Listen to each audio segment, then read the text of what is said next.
ഈ episode E tap എന്ന് പറഞ്ഞൊരു സോഫ്റ്റ്വെയർ പരിചയപ്പെടുത്താൻ ഉദ്ദേശിക്കുകയാണ്. അപ്പോൾ ഇ ടാപ്പിന്റെ ഫുൾ ഫോം എന്ന് പറഞ്ഞാൽ ഇലക്ട്രിക്കൽ ട്രാൻസിഷൻ അനലൈസർ പ്രോഗ്രാം എന്നാണ്.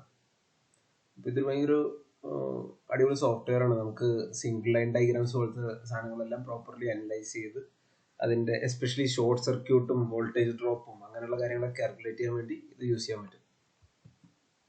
ഇതാണ് ശരിക്കും ആ സോഫ്റ്റ്വെയർ. നമ്മൾ ഓപ്പൺ ചെയ്യുമ്പോൾ അതിന്റെ വിൻഡോ ഇങ്ങനെ ഇരിക്കും. ഇ ടാപ്പ് 19.0.1 വെർഷനാണ് ഇത്. എൻ്റെ ഒരു പെൻസിൽ പോലെ ലെഫ്റ്റ് സൈഡിലുണ്ട്, അതൊരു എഡിറ്റ് വെർഷനാണ്. ഇതിൽ ബേസിക്കലി നമുക്ക് ഒരു ഫയൽ കൊടുത്തിട്ട് ന്യൂ പ്രോജക്റ്റ് കൊടുത്തു കഴിഞ്ഞാൽ നമുക്ക് പ്രോജക്റ്റിന്റെ പേര് കൊടുക്കാം. എസ് എന്ന് പറയാൻ വെറുതെ ഒരു പേര് കൊടുക്കുന്നു. പിന്നെ അതിൽ എൻ്റെ കമ്പ്യൂട്ടറിന്റെ പേരൊക്കെ തന്നെ, അപ്പോൾ അതൊന്നും ഞാൻ ചെയ്യുന്നില്ല.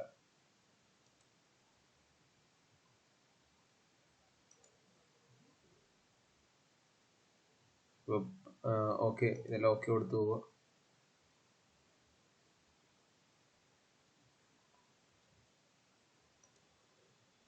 ഓക്കെ, അപ്പോൾ നമുക്ക് പ്രോജക്റ്റിന്റെ ഒരു വിൻഡോ ഇവിടെ സ്റ്റാർട്ട് ആയി. അപ്പോൾ നമുക്ക് ഇതിൽ ചെയ്യാൻ പറ്റുന്ന ഇതാണ് എഡിറ്റ് എന്ന് പറഞ്ഞ വിൻഡോ. അപ്പോൾ എഡിറ്റ് എന്ന് പറഞ്ഞ വിൻഡോന്റെ റൈറ്റ് സൈഡിൽ നോക്കിക്കഴിഞ്ഞ് കഴിഞ്ഞാൽ നമുക്ക് ഇവിടെ കുറേ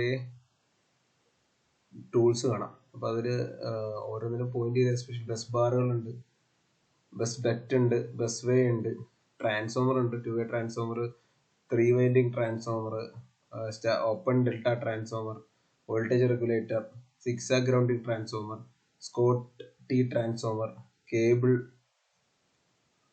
ട്രാൻസ്മിഷൻ ലൈൻ ഉണ്ട്, റിയാക്ടർ അല്ലെങ്കിൽ കറണ്ട് ലിമിറ്റിംഗ് റിയാക്ടേഴ്സ് എന്ന് പറയുന്നത്, ഇംപെഡൻസ് കൊടുക്കാൻ പറ്റും, പവർ ഗ്രിഡ് കൊടുക്കാം, ജനറേറ്റർ കൊടുക്കാം, വിൻഡ് ടർബൈൻ കൊടുക്കാം, നമുക്ക് സോളാറിന്റെ അറേസ് ഒക്കെ കൊടുക്കാൻ പറ്റും, motor, induction machine, synchronous motor കൊടുക്കാൻ പറ്റും, പിന്നെ ലോഡുകളിൽ കൊടുക്കാൻ പറ്റും, വാൽവുകൾ കൊടുക്കാൻ പറ്റും, സ്റ്റാറ്റിക് ലോഡ്സ് എന്ന് പറഞ്ഞ് കൊടുക്കാം, കപ്പാസിറ്റർ കൊടുക്കാൻ പറ്റും, പിന്നെ different panel system, harmonic filter, remote connector, phase adapter, earthing adapter, rotary UPS, static VR compensator, high voltage DC transmission line, AC composite motor, പിന്നെ composite network, fuse, contactor, high voltage circuit breaker, low voltage circuit breaker, recloser, ground switch, overload heater, inline overload relay,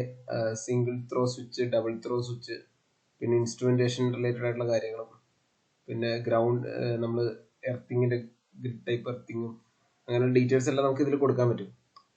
അപ്പോൾ ഇത് എന്താണ് ഇതിന്റെ ഒരു ഉദ്ദേശം എന്നുള്ളത് നമുക്കൊന്ന് നോക്കാം. ഉദാഹരണത്തിന് നമുക്ക് ഒരു electrical scheme, approved electrical scheme കിട്ടിയെന്ന് വെച്ചോ. അപ്പോൾ അപ്രൂവ്ഡ് ഇലക്ട്രിക് സ്കീം അല്ല, നമ്മൾ വരയ്ക്കാൻ പോകുന്ന ഒരു സ്കീമാണെന്ന് കരുതുന്നത്.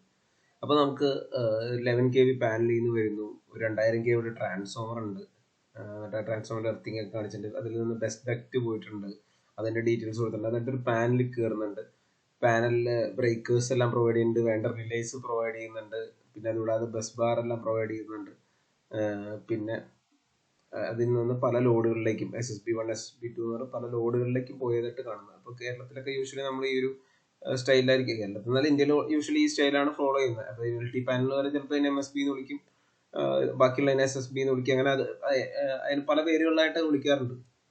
അതിന് കാര്യങ്ങൾ സെയിം തന്നെയാണ്. അപ്പം നമുക്ക് ഈ ടാപ്പ് കൊണ്ടുള്ള ഉപയോഗം എന്ന് പറഞ്ഞു കഴിഞ്ഞാൽ ഇതേപോലത്തെ ഒരു ഡയഗ്രാം നമ്മൾ വരച്ചതിന് ശേഷം നമ്മൾ ഇതിൻ്റെ അകത്ത്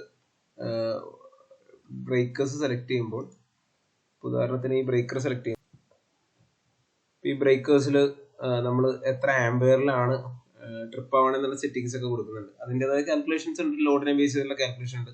അതുകൂടാതെ നമ്മളിവിടെ ശ്രദ്ധിച്ചു കഴിഞ്ഞാൽ 50 KA എന്ന് പറഞ്ഞൊക്കെ എഴുതിയിരിക്കുന്നതാണ്. അതായത് ഈ ഒരു പർട്ടിക്കുലർ ബ്രേക്കർ ഈ 50 kilo ആംബിയർ എന്ന് പറഞ്ഞ ഷോർട്ട് സർക്യൂട്ട് കറണ്ട് വിസ്റ്റാൻഡ് ചെയ്യാൻ കേപ്പബിൾ ആണെന്നുള്ളതാണ് പറയുന്നത്. അതായത് 50,000 ആംബിയർ വന്നാലും വിസ്റ്റാൻഡ് ചെയ്യാനുള്ള കേപ്പബിലിറ്റി അതിനുണ്ടെന്ന് ഉള്ളതാണ് അതിൽ നിന്ന് മനസ്സിലാക്കുന്നത്. അപ്പൊ അത് നമുക്ക് മനസ്സിലാക്കണമെങ്കിൽ നമ്മൾ ആക്ച്വലി ചെയ്യേണ്ടത് ഷോർട്ട് സർക്യൂട്ട് കാൽക്കുലേഷൻ അല്ലെങ്കിൽ ഫോൾട്ട് ലെവൽ കാൽക്കുലേഷൻ എന്ന് പറയുന്ന ആ ഒരു കാൽക്കുലേഷൻ ആണ് നമ്മൾ ചെയ്യേണ്ടത്. ഈ കാൽക്കുലേഷൻ എങ്ങനെയാണ് ചെയ്യണമെന്ന് ഞാൻ വളരെ വിശദമായിട്ട് തന്നെ ഫോൾട്ട് ലെവൽ കാൽക്കുലേഷൻ എന്ന് പറഞ്ഞ പ്ലേലിസ്റ്റിൽ പറഞ്ഞിട്ടുണ്ട്. അപ്പോൾ അതിനെപ്പറ്റി നോക്കാം. അത് മാനുവൽ കാൽക്കുലേഷൻസ് ആണ് അതിൽ പറഞ്ഞേക്കുന്നത്. അപ്പോൾ അതിനെ നമുക്ക് മാനുവലി ചെയ്തെടുക്കാൻ നമ്മൾ യൂസ് ചെയ്യാറുണ്ട്. അപ്പോൾ ഈ ഒരു എക്സാമ്പിൾ ഞാൻ അതിൻ്റെ അകത്ത് പറഞ്ഞിരുന്നു, നമ്മുടെ ഇൻസ്പെക്ടർ ഡയറിയിലുള്ള എക്സാമ്പിളാണ്. അപ്പോൾ നമുക്ക് ഒരു സ്ഥലത്ത് 400 kV ട്രാൻസ്ഫോമർ വെക്കണമെങ്കിൽ അതിൻ്റെ അകത്ത് 350 MVA ഫാൾട്ട് ലെവലുള്ള ഒരു സബ്സ്റ്റേഷനാണ് അതിൻ്റെ സപ്ലൈ തന്നെ ഓവർഹെഡ് ലൈൻ വഴി. അപ്പോൾ ഓരോ സ്ഥലത്തും സംഭവിക്കാൻ ചാൻസ് ഉള്ള fault F1, F2, F3, F4 എന്ന് പറഞ്ഞ് നമ്മൾ എന്നിട്ട് അതിൻ്റെ കണ്ടുപിടിച്ചതായിട്ട് ഞാനത് വിശദമായിട്ട് അത് തന്നെ എക്സ്പ്ലെയിൻ ചെയ്തിട്ടുണ്ട്. F1, F2 എന്തിനൊക്കെയാണ് കണ്ടുപിടിച്ചത്, അപ്പോൾ HT സൈഡ്, LT സൈഡ് ഇതിലെല്ലാം എത്ര വരുന്നൊക്കെ ഉള്ള അതിൽ വിശദമായിട്ട് ഞാൻ എടുത്ത് പറഞ്ഞതാണ്. അതുകൂടാതെ തന്നെ നമ്മൾ ഓരോ സബ്സ്റ്റേഷൻ്റെ എത്ര ഫാൾട്ട് ലെവലാണെന്നുള്ളതെല്ലാം അതിൻ്റെ അകത്ത് പറഞ്ഞിരുന്നു. നമുക്ക് ഏത് ജില്ലയിലെ സബ്സ്റ്റേഷൻ എടുത്ത് അവിടുത്തെ ഫാൾട്ട് ലെവൽ എത്ര കിലോ ആംബിയർ, എത്ര MVA എന്നുള്ളത് കിട്ടും. അപ്പോൾ അതിനെ ബേസ് ചെയ്തിട്ടാണ് നമ്മൾ മാനുവലി കാൽക്കുലേഷൻ ചെയ്യുന്നത്. അപ്പോൾ മാനുവലി കാൽക്കുലേഷൻ നമുക്ക് ചെയ്യാൻ അതിൻ്റെതായ പരിമിതികളുണ്ട്, അല്ലെങ്കിൽ നമുക്ക് കുറേ ഡാറ്റ അവൈലബിൾ ആക്കേണ്ടി വരും. എന്നാൽ നമുക്ക് ഇതേ സാധനം തന്നെ ഒരു സോഫ്റ്റ്വെയർ യൂസ് ചെയ്ത് ചെയ്യുവാണെങ്കിൽ കുറച്ചുകൂടി അടിപൊളിയായിട്ട് ചെയ്യാൻ പറ്റും. ഡാറ്റ എപ്പോഴും വേണം, എന്നാൽ നമ്മൾ ഇങ്ങനെ മാനുവലി ഇത്രയധികം ഫോർമുലാസ് യൂസ് ചെയ്യണതിന് പകരം മാനുവലി അത് ചെയ്ത സമയം കഴിയുന്നതിന് പകരം നമ്മൾ ഇതിൻ്റെ അകത്ത് സിംഗിൾ ലൈൻ ഡയഗ്രാം വരച്ചാൽ ഓട്ടോമാറ്റിക്കലി അത് ചെയ്യും. അപ്പോൾ അതിനാണ് ഈ ടാപ്പ് സോഫ്റ്റ്വെയർ ശരിക്കും യൂസ് ചെയ്യുന്നത്. ഞാൻ ജസ്റ്റ് ഇത് വെറുതെ ഒരു എക്സാമ്പിൾ നമുക്ക് ചെയ്ത് നോക്കാം. ഇപ്പോൾ ഞാൻ ആ ഫാൾട്ട് ലെവൽ കാൽക്കുലേഷൻ്റെ വീഡിയോ ഒന്നും കൂടി നിങ്ങൾ കണ്ടതിന് ശേഷം ഇത് കണ്ടിട്ടേ കാര്യമുള്ളൂ. അപ്പോൾ ഞാനിതിപ്പോൾ